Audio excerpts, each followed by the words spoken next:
അവിടുത്തെ ഏറ്റവും നല്ല പാത്രങ്ങളിൽ ഭക്ഷണം കഴിക്കുക, ഏറ്റവും നല്ല വസ്ത്രങ്ങൾ. വീട്ടിലിരുന്നാലും വേടിയും പോകുന്നുണ്ടെങ്കിൽ മാത്രം ഇടേണ്ടതാണോ നല്ല ഡ്രസ്സ്?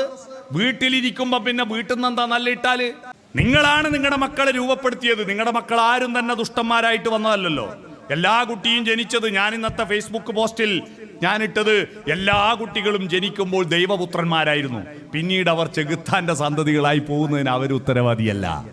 എൻ്റെ നാട്ടിൽ മാലൂർ ഒരു കാതറാജിയുണ്ട്, വലിയ കൊലപ്പാട്ടക്കാരനാ, ഈ നേന്ത്രക്കൊലേന്റെ പാട്ടക്കാരൻ. ഇയാളൊരു ദിവസം കാഞ്ഞങ്ങാട് വെച്ച് കണ്ട് കാതറാജി നോക്കുമ്പോൾ കംപ്ലീറ്റ് കറ പരങ്ങിയിട്ടുള്ള ഒരു ചാർട്ടും മുണ്ടു. ഞാൻ ചോദിച്ചു, അല്ല കാതറാജിക്ക് നിങ്ങളെത്ര വലിയ പൈസക്കാരനാ, എന്നിട്ട് ഇങ്ങക്ക് മര്യാദയ്ക്ക് ഒരു ഷർട്ടും മുണ്ടും ഇട്ടൂടെ ഇങ്ങക്ക്? അപ്പൊ കാതറാജിക്കാ പറയാ, ഞാൻ ഈടെ ആയിരിക്കാം മോനെ അറിയാവുക, ഈടെ ഞാൻ നല്ല ഇട്ടിട്ട് എന്താ കാര്യോ? നല്ല ഇട്ടിട്ട് എന്താ കാര്യം? അന്നെ ഈടെ ആർക്കും അറിയാവോ? ഇല്ല. ഒരാഴ്ച കഴിഞ്ഞ് നോക്കുമ്പോൾ കൂത്തുപറമ്പിൽ ഇതേ വസ്ത്രം ഇട്ടിട്ട്. ഞാൻ ചോദിച്ചു, അല്ല കാഞ്ഞങ്ങാടെന്ന് പറഞ്ഞു, നിങ്ങൾ ഈടെ ആയിരിക്കും അറിഞ്ഞൂടാ? ഈടെ ഇങ്ങക്ക് എല്ലാവർക്കും ഇങ്ങളെ അറിയില്ലേ? പിന്നെന്താ നിങ്ങൾ അത് തന്നെ ഇട്ട്? അന്നേരം അയാൾ പറയും, അതെ ഈടെ എന്നെ ആയിരിക്കും അറിഞ്ഞൂടാത്തത്, പിന്നെ ഈ കുപ്പായം കണ്ടിട്ട് തന്നെ ഈടെ എന്നെ ആയിരിക്കും അറിഞ്ഞൂടാത്തത്. ഇങ്ങനെ നമ്മൾ വീട്ടിൽ നിന്ന് വസ്ത്രം ധരിക്കുന്നത് മറ്റുള്ളവരെ കാട്ടാനല്ല, നിങ്ങളുടെ വീട് വൃത്തിയാക്കുന്നത് നാട്ടുകാരെ കാണിക്കാനല്ല, എൻ്റെ സംതൃപ്തിക്കാൻ.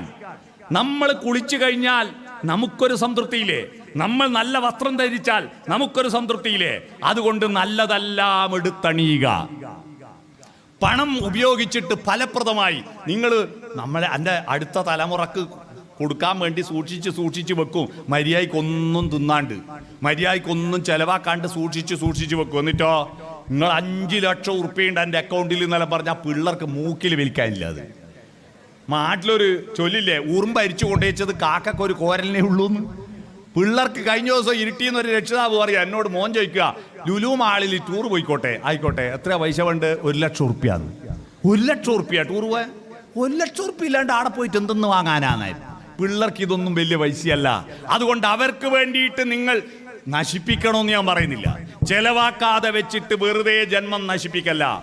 അടുത്ത ജന്മത്തിൽ സുഖമായിട്ട് അയക്കൂറിയും ആകോലിയും കൂട്ടി ചോറ് തിന്നാ ഇപ്പൊ ആനക്ക് മതി എന്ന് പറഞ്ഞാൽ അടുത്ത ജന്മം ഉണ്ടെന്ന് ഉറപ്പുണ്ടായിരിക്കും.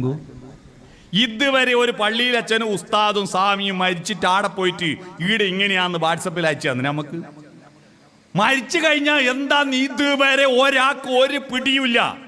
ഈടെന്ന് ഊഹം വെച്ചടിച്ച് വിടുന്ന. ആകാശത്ത് അത്ര നക്ഷത്രം ഉണ്ടെന്ന് അറിയാം നിങ്ങൾക്ക്? 48,37,23,412 നക്ഷത്രമുണ്ട്.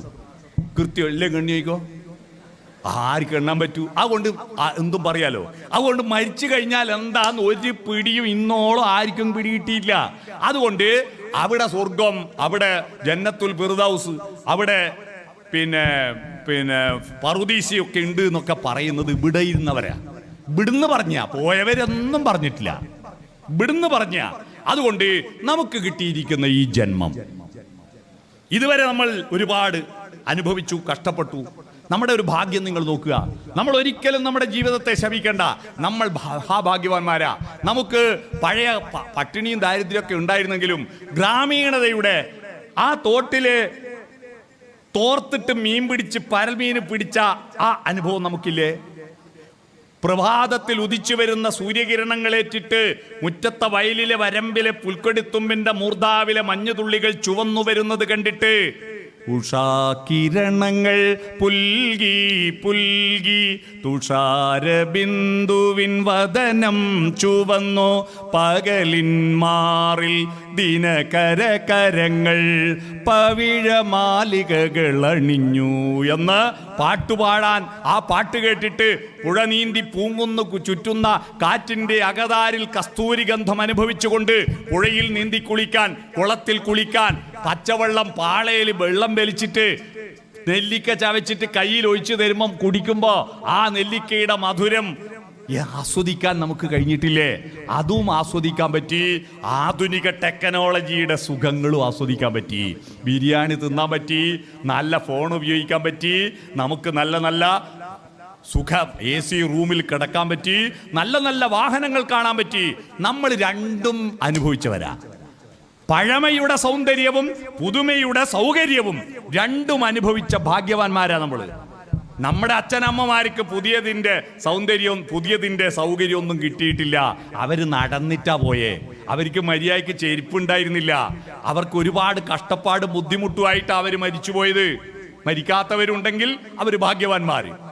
എന്നാൽ നമ്മുടെ പ്രപിതാമഹന്മാർക്ക് ആധുനികതയുടെ സൗകര്യം അനുഭവിക്കാൻ പറ്റിയിട്ടില്ല. നമ്മുടെ പുതിയ തലമുറയിലെ ഫ്രീക്കന്മാരില്ലേ, ഫ്രീക്കന്മാർ എന്ന് പറഞ്ഞാൽ എന്താണെന്നറിയാവോ? ഫ്രീക്കന്മാർ എന്ന് പറഞ്ഞാൽ അറിയില്ല അല്ലേ? അരക്കൊടുക്കുന്ന പാൻറ് ചന്തീൻ്റെ അടിയിലാക്കി കൊടുക്കുന്ന പിള്ളേരെ കണ്ടിട്ടില്ലേ? അത് തന്നെ ഫ്രീക്കന്മാർ. മുടിയെല്ലാം ഇങ്ങനെയാക്കിയിട്ട് വെളുന്നേരി ചെത്തിയ പോലത്തെ മുടിയാക്കിയിട്ട് നടക്കുന്ന ഈ ഫ്രീക്കന്മാർക്ക് പഴമയുടെ സൗന്ദര്യം ആസ്വദിക്കാൻ പറ്റിയിട്ടുണ്ടോ? നമ്മുടെ ബാല്യകാലത്തിലെ ബന്ധങ്ങളുണ്ടോ? സൗഹൃദ ബന്ധങ്ങളുണ്ടോ? ഒന്നും ആസ്വദിക്കാൻ പറ്റിയിട്ടില്ല. നമ്മൾ രണ്ടും കണ്ടവരാ. പഴമയുടെ സൗന്ദര്യവും പുതുമയുടെ സൗകര്യവും അനുഭവിക്കാൻ ഭാഗ്യം കിട്ടിയ നമുക്ക് ഇതുവരെയില്ല ആ ജീവിതം സാർത്ഥകമാണ്. ഇനിയും സാർത്ഥകമാക്കണമെങ്കിൽ നല്ല ഈ മത്തി അയിലയും മാത്രമല്ല, നല്ല നല്ല മീനുണ്ട്, നല്ല നല്ല ഭക്ഷണമുണ്ട്, നല്ല നല്ല യാത്രകൾ പോകണം. യാത്ര പോകാൻ എന്തിനാ? ആരുണ്ട് സഹായം? പൈസ അട്ടിവെക്കണ്ട. കിട്ടിയ ചാൻസിന് ഒന്ന് മൈസൂര് പോയിട്ട് വന്നൂടെ? പൈസ ഞാൻ തരാം, എന്നെ കൂട്ടി മൈസൂര് പോയിട്ട് വന്നൂടെ? ഒന്ന് തിരുവനന്തപുരം പോയിട്ട് വന്നൂടെ? ഒന്ന് എറണാകുളത്തേക്ക് വിമാനത്തിൽ മരിക്കുന്ന ഇടയ്ക്ക് ഈ ജന്മത്തിൽ വിമാനത്തിൽ കയറാണ്ട് പിന്നെ അടുത്ത ജന്മത്തിലേക്ക് കയറിയങ്ങൾ മട്ടൻ്റെ അവിടെ നിന്ന് എറണാകുളത്തേക്ക് ഒന്ന് വിമാനത്തിൽ, തിരുവനന്തപുരത്തേക്ക് ഒന്ന് വിമാനത്തിൽ പോവാ. 2 മാസം മുമ്പേ ബുക്ക് ചെയ്താൽ 2000 ഉറുപ്പ്യക്ക് പോവാ. അവിടെ പോയിട്ട് ഇങ്ങോട്ട് ട്രെയിനും വന്നൂടെ? വിമാനത്തിലൊന്ന് കയറിക്കൂടെ എന്ന് അല്ലേ? വിമാനത്തിലൊന്ന് കയറിക്കൂടെ?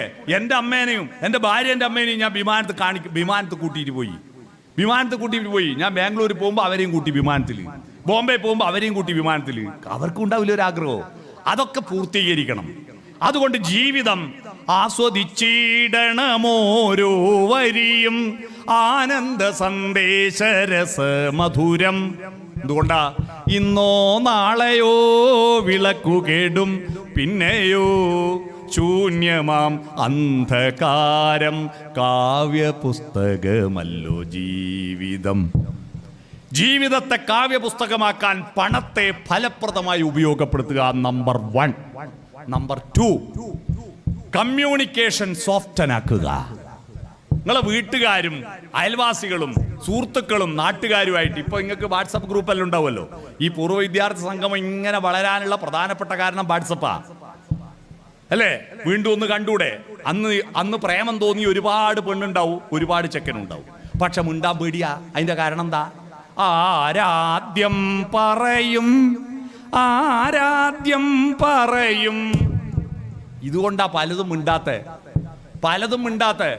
ഞാനിപ്പോ കഴിഞ്ഞ ദിവസം എൻ്റെ കൂടെ പഠിച്ചൊരു പെണ്ണ് ഇങ്ങനെ നിന്ന് ഞങ്ങളിങ്ങനെ തമാശ പറയുമ്പോൾ പറഞ്ഞു, നീ അറിയടോ, UP 7ാം ക്ലാസ് പഠിക്കുമ്പോൾ നിങ്ങൾ 3 പഠിപ്പിസ്റ്റുകൾ, ഞങ്ങളെ ക്ലാസ്സിൽ 3 പഠിപ്പിസ്റ്റ് പെൺകുട്ടികളുണ്ടായിരുന്നു.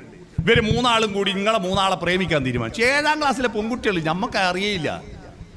എന്നിട്ട് ആരെയാ പ്രേമിക്കാം? തർക്കായി. അവസാനം നറുക്കിട്ടിട്ട് ഒരാളെ കണ്ടെത്തി പോലും. എന്നിട്ട് പ്രേമിച്ചിന്. ഞാൻ പറഞ്ഞു, മഹാഭാവി അന്നൊരു വിവരം പറഞ്ഞെങ്കിൽ നമ്മളിത് അറിയണ്ടെന്ന്. നമ്മളറിയില്ലല്ലോ ഇത്.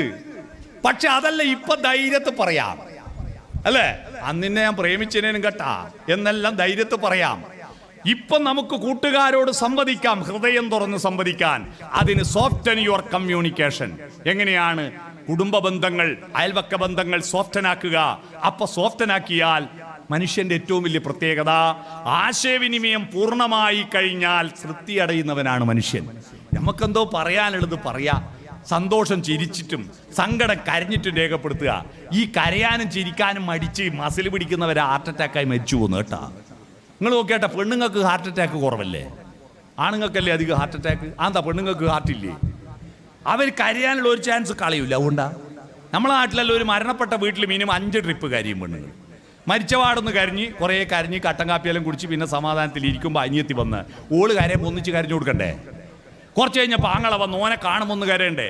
അവസാനം കുളിപ്പിക്കാൻ കൊണ്ടുപോകുമ്പോൾ ഒരു കരച്ചിൽ, കൊയ്യിലേക്ക് കൊണ്ടുപോകുമ്പോൾ ഒരു കരച്ചിൽ. 5 ട്രിപ്പായി. ആണുങ്ങൾക്ക് എന്താ സങ്കടമില്ലേ? സങ്കടത്തിലാണ് പെണ്ണ് വ്യത്യാസമൊന്നുമില്ല. സങ്കടം എല്ലാവർക്കും ഒരുപോലെ വരും. പക്ഷെ സങ്കടം പ്രകടിപ്പിക്കാൻ എന്താ മാർഗം? ഒറ്റ മാർഗ്ഗമേ ഉള്ളൂ, കണ്ണിന്ന് വെള്ളം ഒലിപ്പിക്കുക. പക്ഷെ സൃഷ്ടിയിൽ പറ്റിയൊരു അബദ്ധം എന്താണെന്നറിയോ? കണ്ണിന് മൂക്കിനും കൂടി ഒരു ഗേറ്റേ ഉള്ളൂ.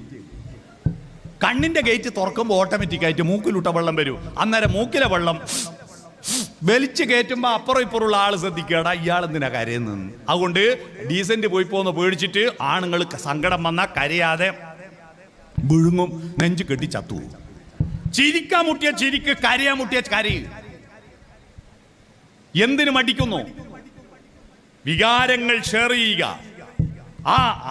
നമ്മുടെ മനസ്സിലുള്ളത് മറ്റുള്ളവരോട് സംവദിക്കുമ്പോൾ കിട്ടുന്ന സന്തോഷമില്ലേ, ആ സന്തോഷമാണ് നമ്മുടെ ഏറ്റവും വലിയ സന്തോഷം. ആ സന്തോഷം മക്കളോട് എങ്ങനെയാ സോഫ്റ്റനാക്കി? SOFTEN, അതിന്റെ ഫുൾ ഫോം എന്താ? എസ് എന്ന് പറഞ്ഞാൽ സ്മൈൽ, പുഞ്ചിരിക്കുക. രാവിലെ തന്നെ എണീറ്റ് വരുമ്പോ അച്ഛാ ചായ എന്ന് പറഞ്ഞിട്ട് കുട്ടി കൊണ്ടുത്തരുമ്പം മുഖം കറുപ്പിച്ചിട്ടല്ല, ഒന്ന് പുഞ്ചിരിച്ചൂടെ? മക്കളെ വിളിക്കുമ്പോ മക്കളെ വിളിക്കുമ്പോ രാവിലെ തന്നെ അട്ടഹാസ കേൾക്കുന്നേ രാവിലെ. കാരണം സ്കൂൾ ബസ് വരേണ്ട സമയമായി, കുട്ടികൾ ഉറക്കേൽച്ചിട്ടില്ല, അടുപ്പത്തൊന്നും ആയിട്ടില്ല. രാവിലെ തന്നെ അട്ടഹാസം കേട്ടിട്ട് രാക്ഷസനിയാ ഉണർത്തുന്നത്.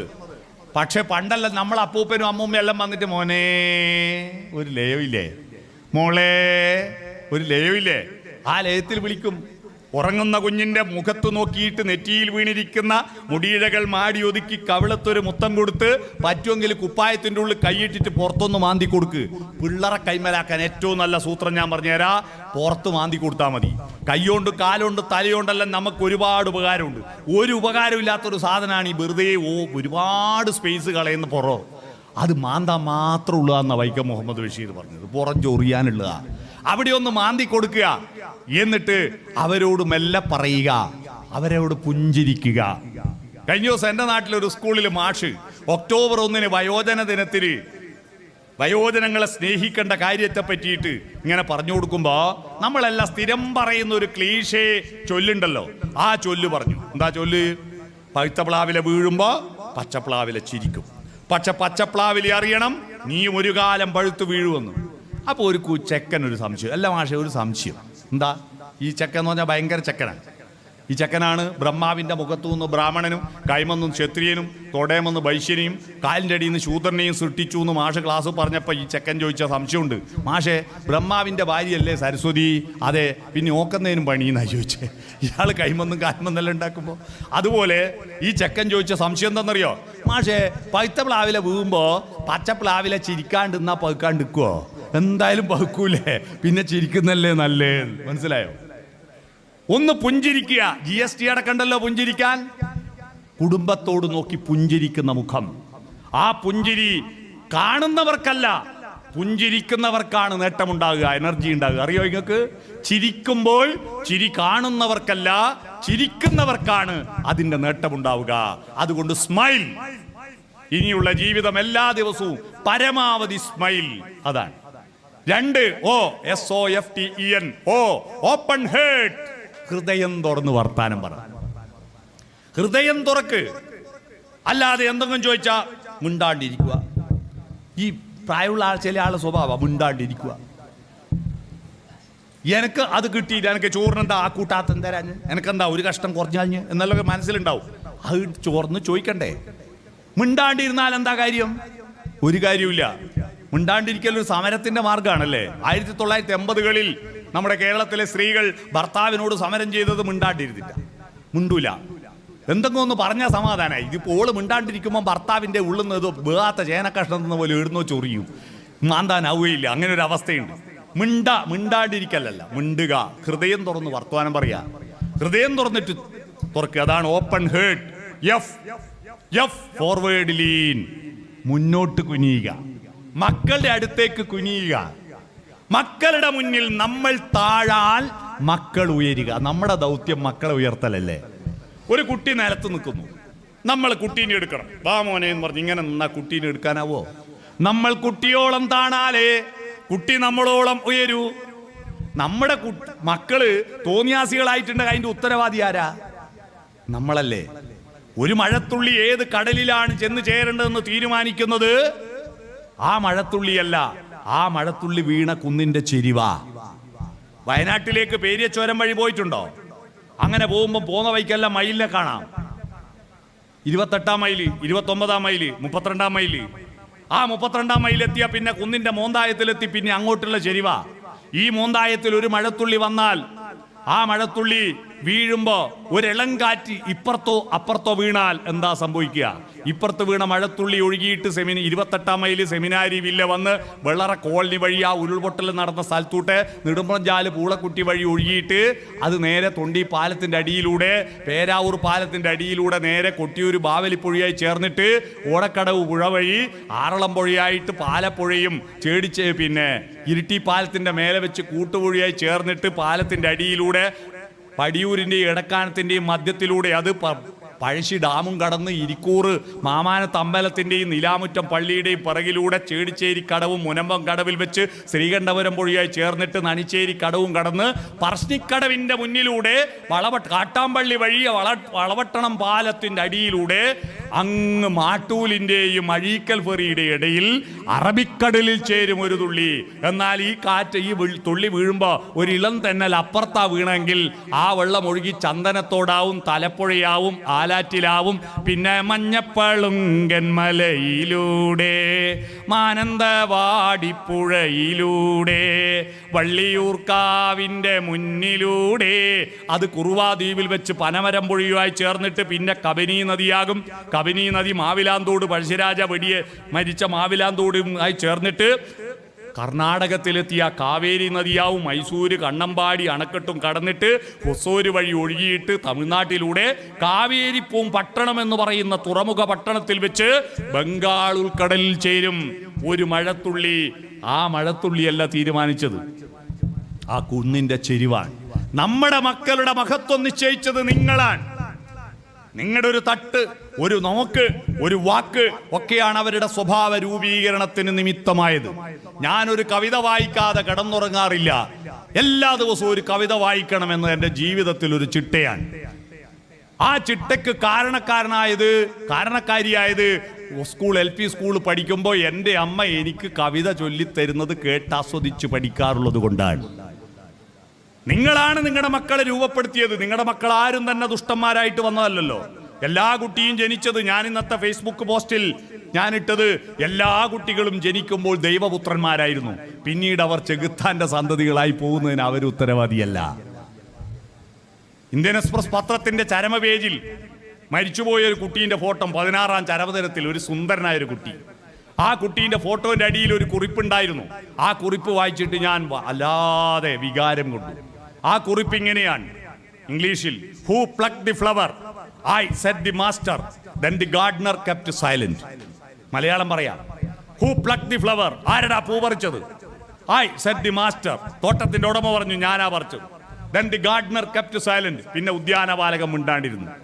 ഉദ്യാനം നട്ട് നനച്ചു പോറ്റുന്ന വളർത്തുന്ന ഒരുത്തൻ നോക്കുമ്പോ, പണിക്കാരൻ നോക്കുമ്പോ ഒരു പൂവ് കാണുന്നില്ല. ആരാ പൂ പറിച്ചത്? അപ്പൊ തോട്ടത്തിന്റെ ഉടമ പറഞ്ഞു, ഞാൻ പറിച്ച. അയക്ക് പറിക്കാലോ.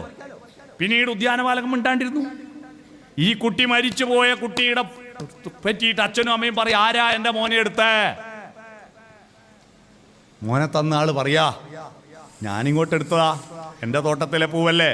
പിന്നീട് അച്ഛനും അമ്മക്ക് ചോദിക്കാൻ അധികാരമില്ല എന്ന് ആശ്വസിക്കുന്ന അച്ഛനും അമ്മയും. നമ്മുടെ കുട്ടികളെല്ലാം നാഥന്റെ മുറ്റത്ത് വിളഞ്ഞിടുന്ന നന്മുന്തിരിക്കൊത്തു മനുഷ്യവർഗം. ആ കുട്ടികൾ പിന്നീട് പുഴുക്കുത്താർന്നിട്ട് ഇബിലീസും കലിയും ചെകുത്താനുമാകുന്നുണ്ടെങ്കിൽ അതിന്റെ ഉത്തരവാദി നമ്മൾ കൂടിയാ. അതുകൊണ്ട് മക്കളെ ശപിക്കരുത്, മക്കളെ ആക്ഷേപിക്കരുത്. ചില കുട്ടികളെല്ലാം അച്ഛനും അമ്മയും ചീത്ത പറയുന്ന കേട്ടാല് ആ കുട്ടികളെ കാര്യം ഞാനിങ്ങനെ ആലോചിക്കുക. ഇവനെല്ലാം ബേഡിങ് പോയിട്ട് തിരിച്ചു വരുന്ന എന്താ ഉണ്ടെന്നാ, ഇവന് കിടക്കാൻ വേറെ സ്ഥലമില്ലായിട്ടും തിന്നാൻ വേറെ ഭക്ഷണം കിട്ടായിട്ട് അല്ലെങ്കിലൊന്നും ആ വീട്ടിൽ തിരിച്ചു വരൂല. അങ്ങനെ മക്കളെ ചീത്ത പറയുന്ന രക്ഷിതാക്കളുണ്ട്. അല്ലേ, ഈറ്റിങ്ങളെയും കൊണ്ട് സ്കൂൾ കുട്ടിയൊരു ഒരു പെണ്ണുങ്ങൾ പറയും, ഈറ്റിങ്ങളെയും കൊണ്ട് എന്താ ഈറ്റിങ്ങൾ എന്ന് പറഞ്ഞാൽ വാക്കില്ലേ? എന്താ ഈറ്റ് എന്ന് പറഞ്ഞാൽ തിന്നലല്ലേ? ഈറ്റ് എന്ന് പറഞ്ഞാൽ തിന്നലില്ലേ? ഭാര്യ പ്രസവിച്ചാൽ ഭാര്യക്കും ഭാര്യൻ്റെ അമ്മക്കും തിന്നേണ്ട പൈസ കൊണ്ട് കൊടുക്കുന്ന ഒരു പരിപാടിയില്ലേ, ഈറ്റിന്റെ പൈസ. ഭാര്യക്കും ഭാര്യൻ്റെ അമ്മക്ക് ഈറ്റിന്റെ പൈസ പിടിയിട്ടേ. ഈറ്റിന്റെ പൈസ എന്താണ്? അപ്പോ തിന്നു കൂട്ടുന്ന വർഗമെന്ന് ശപിക്കരുത്. ആ ഒരു കുഞ്ഞിക്കാല് കാണാതെ എത്ര അമ്മമാർ കരയുന്നുണ്ടെന്നറിയുമോ? അമ്മയാവാൻ പറ്റാഞ്ഞിട്ട്. നമുക്ക് മക്കളെ കിട്ടിയില്ലേ? ആ മക്കൾ ദൈവത്തിന്റെ മക്കളാണ്. ശ്രീനാരായണ ഗുരുവിന്റെ വാക്കുകൾ കടമെടുത്തു പറഞ്ഞാൽ, മനുജാകൃതി പൂണ്ട ദൈവമോ പരമേശ പവിത്രപുത്രനോ കരുണാവാൻ നബി മുത്തുരത്നമോ. എല്ലാ കുട്ടികളും ഉണ്ണിക്കണ്ണനോ ഉണ്ണി യേശുവോ മുത്തുനബിയോ ആണ്. അത് കാടാച്ചിറക്കാരൻ തടിയന്റെ അവിടെ നസീറായാലും, ജയിലിൽ കിടക്കുന്ന മെലിഞ്ഞോന്റെ അടുത്ത മജീദായാലും, ഗോവിന്ദച്ചാമിയായാലും എല്ലാവരും ജനിക്കുമ്പോൾ നല്ല കുഞ്ഞുമക്കളായിരുന്നു അല്ലേ? അവൻ ഭീകരവാദിയായതിന് ഉത്തരവാദി അവനല്ല, നമ്മുടെ മക്കളാണ്. അവരെ ഹൃദയം തുറന്ന് സ്നേഹിക്കുക. സ്നേഹം കൊടുക്കുമ്പോഴാണ് സ്നേഹത്തിന്റെ ഗുണഭോക്താക്കളാവുക. സ്നേഹം കിട്ടുമ്പോഴല്ല. Give respect and take respect. മക്കളെ അടിമകളായി കാണരുത്, അവരെ വ്യക്തിയായിട്ട് ബഹുമാനത്തോടെ കാണുക. അവർ നിങ്ങളെയും ബഹുമാനിക്കും. അതുകൊണ്ട് open heart, F forward lean. കുട്ടികളുടെ അടുത്തേക്കും കുനിയുക. കുട്ടികളുടെ മുന്നിൽ നമ്മൾ താഴുക. അപ്പോൾ കുട്ടികൾ നമ്മളെ ഉയർത്തിക്കോളും. നമ്മളല്ലാതെ ഞാൻ അച്ഛനാ ഞാൻ അമ്മയാ എന്ന് പറഞ്ഞിട്ട് ഇങ്ങനെ കളിച്ചാൽ കുട്ടികൾ, ഇന്നത്തെ കുട്ടികൾ മൈൻഡ് ചെയ്യില്ല. അവരോടടുത്താലേ അവരടുക്കൂ കേട്ടോ. അല്ലാതെ എപ്പോഴും പേടിപ്പിക്കുന്ന ഒരു ഗൃഹനാഥനോ ഗൃഹനാഥയോ ആവരുത് നിങ്ങൾ. Forward lean. ടച്ച്. തൊടണം. ആരെ തൊടണം? മക്കളെ തൊടണം. ഭാര്യയും ഭർത്താവും. ഇനി പ്രേമിച്ചൂടെ നമുക്ക്? പ്രേമത്തിന്റെ അർത്ഥം പുതിയ തലമുറ തെറ്റിദ്ധരിക്കപ്പെട്ടില്ലേ? നമ്മളെ കാലത്ത് പ്രേമം എന്ന് പറഞ്ഞാൽ സൗന്ദര്യത്തിന് പുറത്തുള്ള സൗന്ദര്യത്തെ നോക്കിയിട്ടല്ല, ആരെയും ഭാവഗായകനാക്കും ആത്മസൗന്ദര്യമാണു നീ. ആത്മാവിന്റെ സൗന്ദര്യത്തെ പ്രേമിച്ചു. അവളുടെ ശരീരത്തെ തൊടാറില്ല. തരളകപോലങ്ങൾ നുള്ളി നോവിക്കാതെ തഴുകാതെ ഞാൻ നോക്കി നിന്നു ഞാനുമൊരന്യനെ പോൽ, വെറുമന്യനെ പോൽ. അങ്ങനെ ആത്മാവിനെ പ്രേമിച്ചു. അവൾ പ്രേമിച്ചിട്ട് അവസാനം വേറെ കല്യാണം കഴിച്ചു പോയാലും നമ്മൾ അവളെ ശപിക്കാറില്ല. ഉണ്ടോ?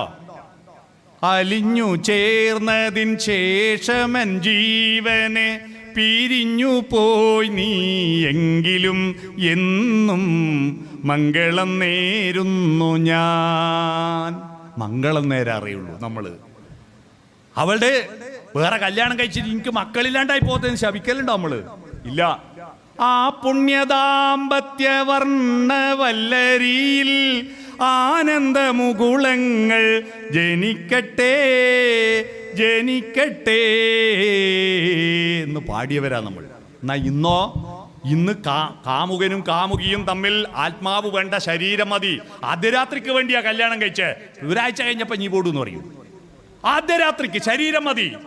അതുകൊണ്ടാണ് ആ ശരീരം വിട്ടുപോകുമ്പോ ആ ശരീരത്തെ നശിപ്പിക്കാൻ കാമുകി കഷായ കുപ്പിയും കൊണ്ട് കാത്തു നിൽക്കുന്നു കാമുകനെ. കാമുകൻ കത്തിയും എടുത്തിട്ട് പോകുന്നു അല്ലേ? കത്തിയും എടുത്തിട്ട്. എൻ്റെ നാട്ടുകാരൻ ചെക്കനാ വള്ളിയായി പോയിട്ട് കത്തിയും എടുത്തിട്ട് കാമുകിയെ കൊന്നത്. എന്തുകൊണ്ടാ? ശരീരവും തമ്മിലുള്ള ചേർച്ച ആത്മാക്കൾ ചേരുന്നതാണ്. വിവാഹത്തിന് താലി കെട്ടുന്നത് എന്തിനാ? താലി ഒരു പ്രതീകമാ. താലി ആലിലെ താലിയല്ല, ഹൃദയത്താലിയാണ്. ഹൃദയത്തിന്റെ ഷേപ്പിലാണ് താലി. ഭർത്താവിന്റെ ഹൃദയം ഭാര്യയുടെ ഹൃദയത്തോട് ചേർത്ത് വെക്കുന്നു. ഹൃദയം പറിച്ച് ചേർത്ത് വെക്കാൻ പറ്റാത്ത കൊണ്ട് അത് പ്രതീകമാക്കിയിട്ട് ഒരു സ്വർണത്തിന്റെ താലിയാക്കിയിട്ട് ഇവിടെ ഫെവിക്കോൾ കൊണ്ട് ഒട്ടാത്ത കൊണ്ടാണ് നൂലുമ കെട്ടിക്കകത്ത് കെട്ടുന്നത്. ഇതിന്റെ അർത്ഥം അറിയാത്ത പൊട്ടന്മാര് ഇല്ലാത്ത ലോണും കടവും വാങ്ങിയിട്ട് വലിയ പൈസേന്റെ മാല വാങ്ങിയിട്ട് താലി കെട്ടു. ഭൂരിപക്ഷം മലയാളികളുടെ ഭർത്താക്കന്മാരുടെ ഹൃദയവും ഭാര്യന്റെ ഹൃദയത്തിന്റെ നേരെയല്ല കൊടൽമല ഉള്ളത്. മനസ്സിലായോ? താലി എടിയാ നിൽക്കണ്ടേ? ഇവിടെ ഹൃദയത്തിന്റെ നേരെ നിൽക്കണം. ഹൃദയത്തോട് ചേർത്ത് വെക്കല. അതിന്റെ അർത്ഥം അറിയാത്ത കൊണ്ടാ കൊടൽമേൽ നിൽക്കുന്നത് താലി. മനസ്സിലായോ? ഇന്ന് പോയിട്ട് കട്ട് ചെയ്തോ. മനസ്സിലായില്ലേ? ഹൃദയവും ചേരണം. ടച്ച്, ചേർന്ന് പിടിക്കും. നിങ്ങൾ ഭാര്യയും ഭർത്താവും ഒന്ന് അടുത്തിരുന്നിട്ട് കൈകൾ കോർത്ത് പിടിച്ചാലെന്താ? ഒന്ന് ചുമലിൽ കൈവച്ചാലെന്താ? ഐ ലവ് യു പറഞ്ഞാലെന്താ? ഭാര്യയും ഭർത്താവും ഐ ലവ് യു പറയാത്ത ഒരു ജനതയാ മലയാളികൾ. കല്യാണം വരെ 100 പ്രാവശ്യം ഐ ലവ് യു അയക്കും. കല്യാണം കഴിഞ്ഞാൽ ഒരു തവണ ഐ ലവ് യു പറഞ്ഞു. നിങ്ങൾ പറഞ്ഞനാ പോരാ. പറഞ്ഞാലെന്താ? മക്കള് കേട്ടാൽ അവർക്ക് സന്തോഷാ. അച്ഛൻ അമ്മയോടും അമ്മ അച്ഛനോടും ഐ ലവ് യു പറയുന്ന കണ്ട മക്കൾക്ക് നല്ല സ്വഭാവമായിരിക്കും. അച്ഛനും അമ്മയും പ്രേമിക്കുന്നത് കണ്ട മക്കളുടെ സ്വഭാവം മനഃശാസ്ത്രജ്ഞന്മാർ പറയുന്നത് അവർ നല്ല സ്വഭാവമുള്ളവരായിരിക്കും.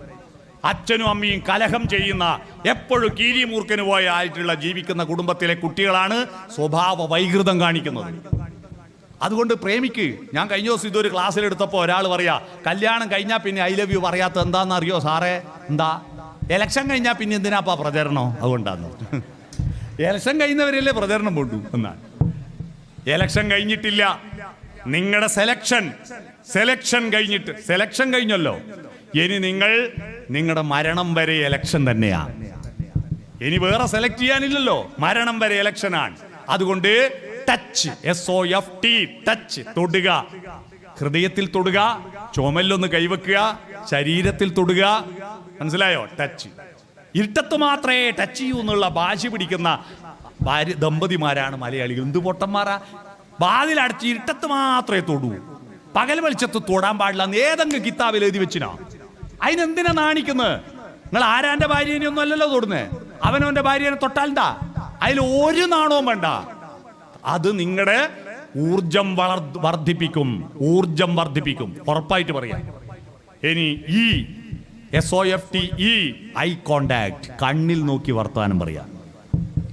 കണ്ണിൽ നോക്കി വർത്താനം പറയാം, ആരോടെങ്കിലും നോക്കിയിട്ട് വർത്താനം പറയല്ല. അതിനാണ് ഭക്ഷണം കഴിക്കുമ്പോൾ ഒന്ന് വട്ടത്തിലിരിക്കുക, എന്നിട്ട് എല്ലാവരും ഒരുമിച്ചിരുന്ന് ഭക്ഷണം കഴിക്കുക. അന്നേരം അപ്പുറത്തിൽ വറവ് ഇങ്ങന്ന് വാരുവോ അങ്ങനെല്ലാക്കുന്ന ഒരു വീടില്ലേ, നല്ല വീടാ, അത് നല്ല വീടാ. കണ്ണിൽ നോക്കി വർത്താനം. ഇപ്പൊ എന്താ, ഒരു കൈമേൽ മൊബൈലും വെച്ചിട്ടാ തിന്നുക, അല്ലെങ്കിൽ TVയും തുറന്നിട്ടാ തിന്നുക. TV കാണുമ്പോൾ ചെയ്യാൻ പറ്റിയ ഒറ്റൊരു പണിയേ ഉള്ളൂ. എന്താ അത്?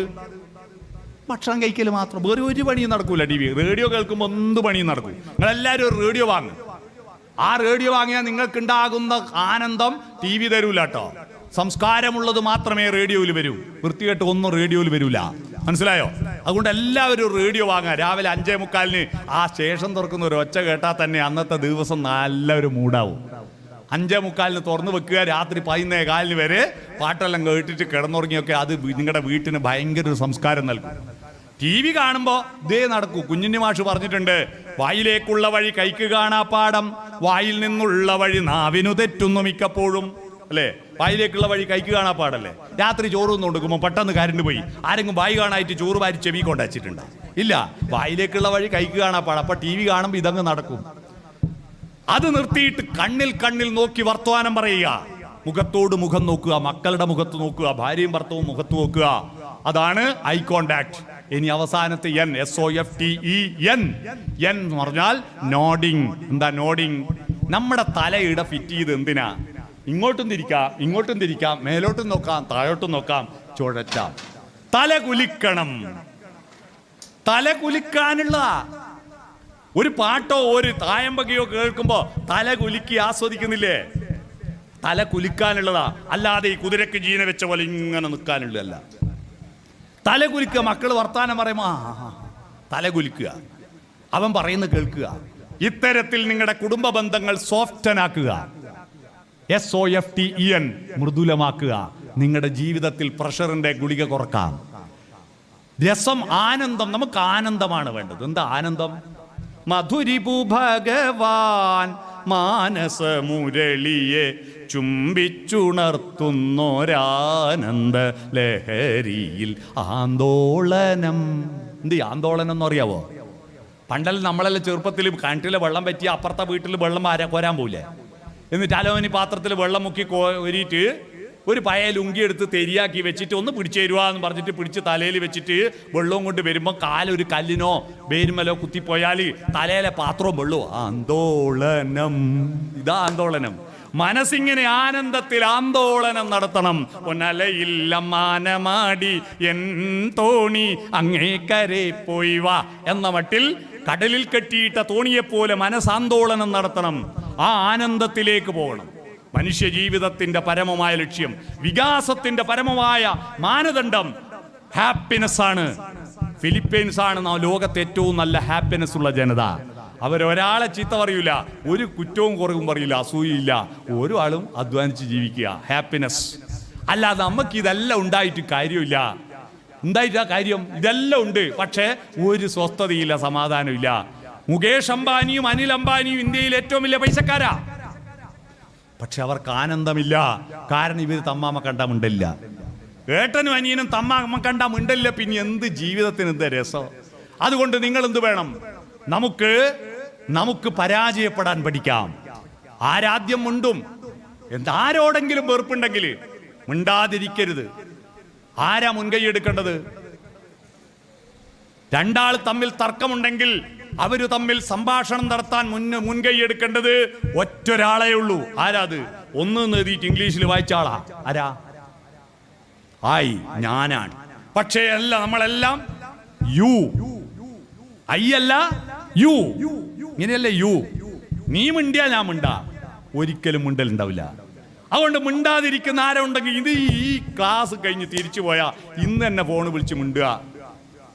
ഞാനിങ്ങനെ ഒരു ക്ലാസ് എടുത്തിട്ട് കേളകം പഞ്ചായത്തിൽ ഒരു മെമ്പർ ഒരു ദിവസം രാവിലെ എൻ്റെ വീട്ടിൽ വന്നു. ഞാൻ ചോദിച്ചു, എന്താ?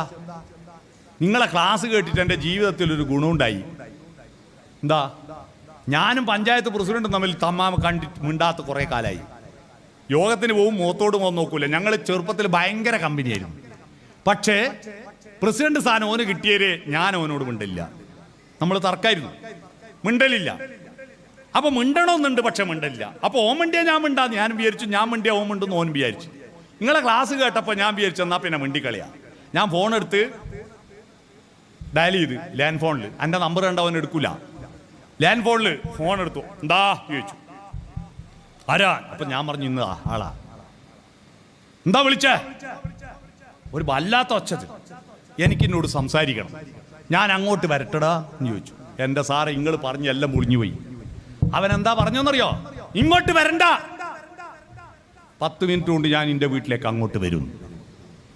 10 മിനിറ്റ് കൊണ്ടോ ജീപ്പ് എടുത്ത് എൻ്റെ വീട്ടിൽ വന്നു. ഞങ്ങൾ കെട്ടിപ്പിടിച്ച് കരഞ്ഞു. എന്തിന് 3 കൊല്ലം ഞങ്ങൾ മിണ്ടാണ്ടിരുന്നു എന്ന് ഇപ്പൊ ആലോചിച്ചിട്ട് പശ്ചാത്താപം തോന്നുന്നു.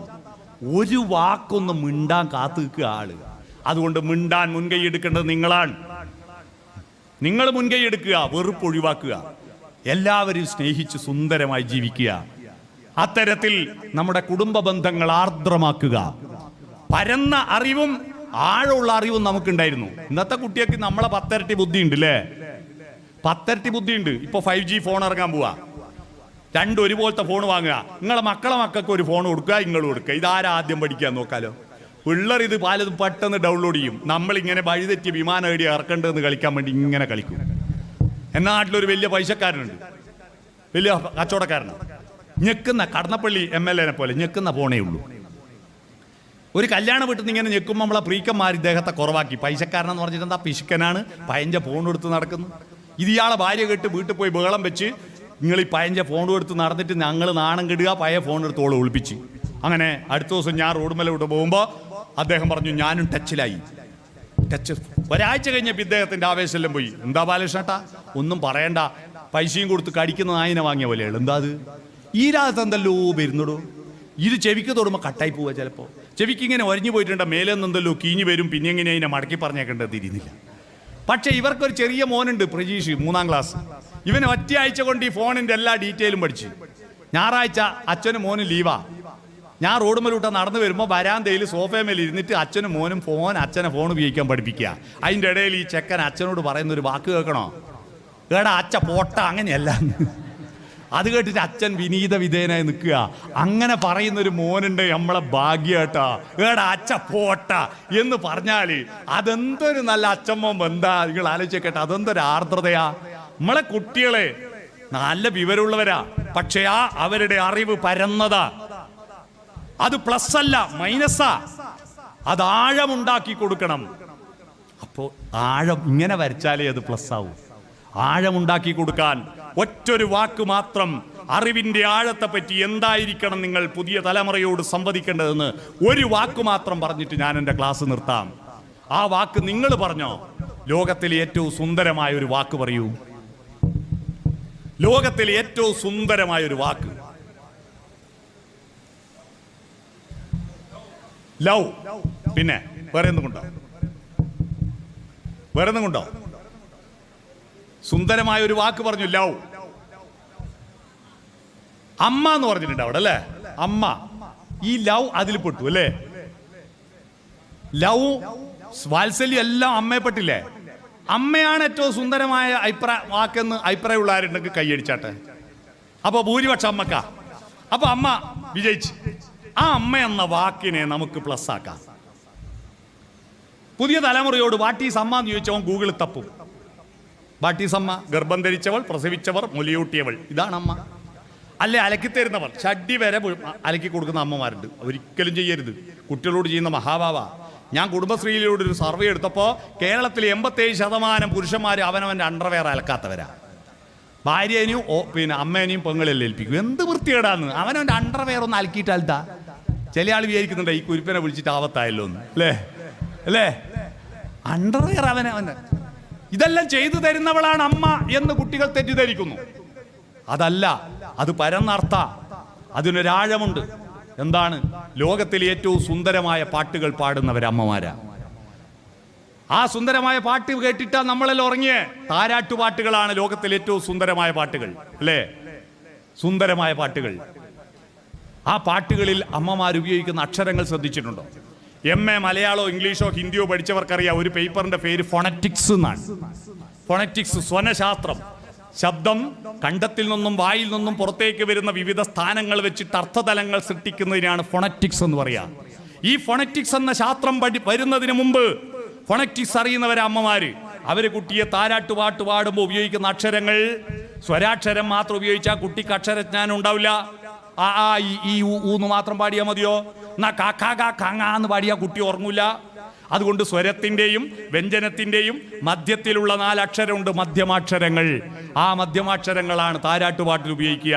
യാരാലാവ, യാ യാ യാ യാ, രാരീ രാരീരം രാരോ, ലാ ലാ ലാ ലാ ലാ ലാ ലാ ലാ ലാ ലാ ലാ, വാവേ വാവം വാവോ, യാരാലാവ. പിടികിട്ടിയോ? അങ്ങനെ താരാട്ടുപാട്ടുപാടി ഉറങ്ങിക്കഴിഞ്ഞ കുട്ടിയെ കൊണ്ടുപോയി കിടത്തുന്ന കണ്ടിട്ടുണ്ടോ? ഒരു കൈ ഷോക്ക് അബ്സോർബർ പോലെ സ്പ്രിംഗ് ആക്ഷനിൽ ഈ കയ്യിൽ കുട്ടീനെ എടുത്ത് മുട്ടും കുത്തിയാടി ഇരുന്നിട്ട് ഒരു പായി എടുത്ത് ഒരു തുണി എടുത്തിട്ട് കുട്ടീനെ അവിടെ കിടത്തിയിട്ട് ചന്തിൻ്റെ അടിയിൽ നിന്ന് കൈ വലിക്കുന്ന രംഗം പുലിമുരുക സിനിമയിൽ ഉണ്ടാവില്ല. ഇത്ര നല്ല സ്ലോ മോഷൻ. എത്ര മല്ലയാണ് കുട്ടിയെ കിടത്തുക. എന്നിട്ടൊരു പുതപ്പ് മേലെടുത്തിട്ട് ഒരു തുണി മേലെടുത്തിട്ട് തുടക്ക 2 മുട്ടും മുട്ടി ഉറങ്ങി ഉറപ്പ് വരുത്തിയാൽ മുട്ടുകുത്തി എണീറ്റ് മുടിയും കെട്ടി പടീൻ്റെ അടുത്ത് എത്തുമ്പോൾ ഉണ്ട് ചെക്കനുണ്ടാവുമോ ഓർക്ക് എളിയുന്നു എന്നുള്ളൊരു തിരിഞ്ഞു നോട്ടം, ചിരിയും ചിരിച്ചിട്ട്. ഓ, ആ ഒരു നോട്ടത്തിൻ്റെ ചാരുത ഐശ്വര്യ റോയ്ക്ക് കിട്ടുമോ? ആ നോട്ടം കാണാൻ പറ്റുന്നില്ല. പിന്നെ ഈ കുട്ടീൻ്റെ അച്ഛൻ ആ ഭർത്താവ് എന്ന് വിളിക്കുന്നതിൽ ഒരർത്ഥവും ഇല്ല. എന്തൊരു സൗന്ദര്യമായിരിക്കും. ആ ഉറങ്ങുന്ന കുട്ടിയുടെ അമ്മയ്ക്ക് കുയിലിന്റെ പാട്ട് നമുക്കിഷ്ടം, അമ്മക്ക് ഇഷ്ടമല്ല. കാരണം കുയിലിനെ ശകാരിക്കും, കുയിലേ നിന്റെ പാട്ടിന്റെ വോളിയം കുറക്ക്, എൻ്റെ മോൻ ഉറങ്ങുകയാണ്. നിലാവെളിച്ചം നമുക്കിഷ്ട. പക്ഷെ നിലാവിന്റെ ശിശിരരശ്മികൾ ജനലഴികൾക്കിടയിലൂടെ ഊർന്നിറങ്ങി ഉറങ്ങുന്ന കുഞ്ഞിന്റെ കൺപോളകളിൽ സ്പർശിച്ച് അവന്റെ സ്വപ്നങ്ങളുടെ നിറം കെട്ടുപോകാതിരിക്കാൻ നിലാവേ നിന്റെ വോൾട്ടേജ് കുറക്കണേന്ന് പറയുന്നവളാണ് അമ്മ. ഒന്നിനി ശ്രുതി താഴ്ത്തി പാടുക പൂങ്കുയിലേ, എന്നോമലുറക്കമായി ഉണർത്തരുതേ, എന്നോമലുറക്കമായി ഉണർത്തരുതേ. ഒന്നിനി തിരി താഴ്ത്തു ശാരദ നിലാവേ, ഈ കണ്ണിലേക്കിനാവുകൾ കെടുത്തരുതേ, കണ്ണിലേക്കിനാവുകൾ കെടുത്തരുതേ എന്ന് പാടുന്നവൾ അമ്മ. അമ്മ എന്ന പദത്തിന്റെ ആഴം പിടികിട്ടിയോ? ഈ വികാരത്തിലാണ് നമ്മൾ അമ്മയെ, അച്ഛനെ, അമ്മാവനെ, അമ്മായിയൊക്കെ കാണുന്നത്. അല്ലാതെ വെറും ഒരു വ്യക്തി എന്ന രീതിയിലല്ല. ഓരോ വ്യക്തികൾക്കും ഓരോ വസ്തുക്കൾക്കും ഒരു ആർദ്രതയുടെ പരിവേഷം ചാർത്തിക്കൊടുത്താൽ നമ്മുടെ ജീവിതം ആനന്ദ സന്ദേശം രസമധുരമാകും. ആനന്ദ സന്ദേശ രസമധുരമായ നമ്മുടെ ഇനിയുള്ള ദിവസങ്ങൾ സുന്ദരമാക്കി തീർക്കുക. സുന്ദരമായ ദിനം, അല്ലേ? താമര മലരുകളായിട്ട് ഓരോന്നായി വിടരണം നമ്മുടെ ദിവസങ്ങൾ. ഓർമ്മകൾ തൻ താമര മലരുകൾ ഓരോന്നായി വിടരുന്നോ എന്ന മട്ടിൽ ഓരോ ദിവസവും this is the first day rest of my life. ഇനി എന്നുണ്ടത് this is the first day rest of my life, എൻ്റെ ബാക്കി ജീവിതത്തിൻ്റെ ആദ്യത്തെ ദിവസം ഇന്നാണെന്ന് ഓരോ ദിവസവും പ്രഭാതവും ചിന്തിച്ചാൽ നമ്മുടെ ജീവിതം രസകരമാകും. അതുകൊണ്ട് നമ്മൾ ലൈഫ് ബ്യൂട്ടിഫുൾ ആക്കുക. ബ്യൂട്ടിഫുൾ ആക്കേണ്ടത് ആരാണ്? ഡെക്കറേറ്റ് ചെയ്യുന്ന പുറത്തുള്ള ആളല്ല, മേക്കപ്പ് മാൻ അല്ല. ലൈഫ് ബ്യൂട്ടിഫുൾ ആക്കാൻ ആരാണ് ആള്? അതിൻ്റെ ഉടയോൻ നമ്മളാണ്. നമ്മൾ സുന്ദരമാക്കുക. അങ്ങനെ സുന്ദരമായ ഇനിയുള്ള ജീവിതം രസകരമാക്കി മുന്നോട്ട് പോകാൻ നിങ്ങൾക്ക് കഴിയട്ടെ എന്ന് ആശംസിച്ചുകൊണ്ട് ഈ വിശക്കുന്ന നേരത്ത്, നട്ടുച്ച നേരത്ത് എൻ്റെ നട്ടപ്പെരാന്തും കേട്ടിരുന്ന നിങ്ങൾക്ക് നന്ദി പറയുന്നു.